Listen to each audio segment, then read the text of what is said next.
এই প্যাকেটটা এখন কি আমি কারো কাছে বিক্রি করতে পারবো? কত সুন্দর একটা জিনিস। এই জিনিসটা সে মনের মাধুরী মিশায় অর্ডার করছে, আবার চাই না কি কারণে আবার সেটা সে রিসিভও করে নাই। টয় কিংডম পেজ থেকে আমি আপনাদের সাথে কিছু ভালো মন্দ শেয়ার করতে আসলাম।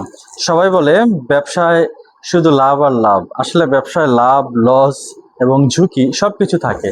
এই যে দেখুন, আমি এই যে আমার একটা প্রোডাক্ট, এই প্রোডাক্টটা আমি কেউ একজন অর্ডার করেছিল সুদূর খুলনা থেকে, এবং তাকে আমি প্রোডাক্টটা পাঠাই। এই প্রোডাক্টটা পাঠানোর জন্য আমার খরচ হয়েছে 130 টাকার মতো, বাট আমি ডেলিভারি চার্জ নিয়েছিলাম 120 টাকা।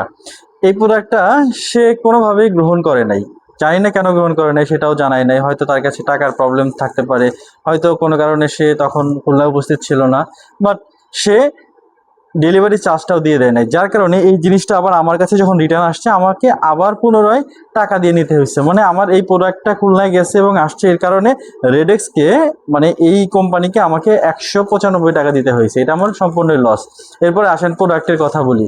প্রোডাক্টটা যে কী অবস্থায় আসছে কে জানে। আমি একটু আপনাদেরকে প্যাকেটটা কেটে দেখাই। আসলে বিজনেসের লাভ লস দুটোই আছে, এটা খুবই সত্য, কিন্তু বিজনেসের ঝুঁকিও আছে। এই ঝুঁকি যে নিতে জানে সেই হয়তো কখনো শাইন করবে অথবা করবে না। এই দেখেন, এটা আমার একটা ভাইরাল মেকআপ বক্স প্রোডাক্ট, আমি সুন্দর করে প্যাকেট করে দিয়েছিলাম, কিন্তু বর্তমানে তার অবস্থাটা দেখেন। আমি যদি জিনিসটা একটু কেটে দেখাই, আমি আপনাদেরকে বের করে দেখাচ্ছি। এই দেখেন, এইটা খুবই ভাইরাল একটা প্রোডাক্ট আর কি। তো এই দেখেন এটার অবস্থাটা কি হয়েছে, মানে জিনিসটার জিনিস নাই, আমার এই জিনিসটা কিনতে হয়েছে না।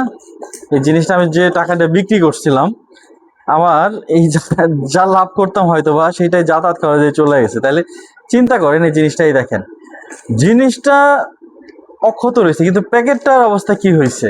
সো এই জিনিসটা, এই প্যাকেটটা এখন কি আমি কারো কাছে বিক্রি করতে পারবো বলেন? পুরাটাই লস, লস না? এই জন্যই বলছে যে ব্যবসায় লাভ লস দুইটা জিনিসই আছে। দেখেন কত সুন্দর একটা জিনিস। এই জিনিসটা সে মনের মাধুরী মিশায় অর্ডার করছে, আবার চাই না কি কারণে আবার সেটা সে রিসিভও করে নাই। হ্যাঁ, আবার একটা সত্যি কথা বলি, এই জিনিসটা কিন্তু আমার ভাইরাল প্রোডাক্ট, অনেকেই কিনতেছে। আমার অফিসে বলেন, তারপরে আমার অনলাইনে বলেন, আমার রিলেটিভসের মধ্যে বলেন, অনেকেই এই প্রোডাক্টটা কিনতেছে। আবার সে দেখেন এই জিনিসটা ফিরাই দিচ্ছে। কেন ফিরাই দিচ্ছে জানি না, বাট আপনাদের কাছে অনুরোধ, আপনারা যারা অনলাইনে অর্ডার করেন বুঝে শুনে অর্ডার করবেন। কারণ একজন উদ্যোক্তা বা একজন সেলার যখন এই জিনিসটা পাঠায় তখন অনেক আনন্দের সাথে পাঠায় যে হ্যাঁ, এখান থেকে তো 2 টাকা লাভ হবে।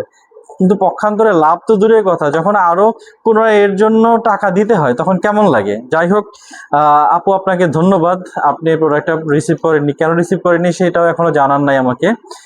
তারপরেও আবার যদি কখনো আপনাদের কোনো কিছু কিনতে ইচ্ছা হয় আমার পেজ থেকে, অবশ্যই আমার পেজ থেকে কিনবেন, এবং আমার পেজটার জন্য সবাই দোয়া করবেন। আমি এরকম ছোট ছোট রিস্ক নিতে পছন্দ করি। আমি একদম ক্যাশ অন ডেলিভারিতে আমার প্রোডাক্ট পাঠিয়ে দিই, ভালো লাগলে নেবেন, না লাগলে না নেবেন। তবে অনুরোধ থাকবে যদি পারেন ডেলিভারি চার্জটা দিয়ে দিবেন। আর যদি ডেলিভারি চার্জটা না দেন তারপরেও কিছু করার নাই, জোর করে তো আপনার থেকে আমি ডেলিভারি চার্জটা নিতে পারবো না। আমার এই ডেলিভারি চার্জ 120 টাকা বা 60 টাকা না দিয়ে তো আপনিও বড়লোক হবেন না, আর আমি নিজেও এর জন্য গরিব হয়ে যাব না।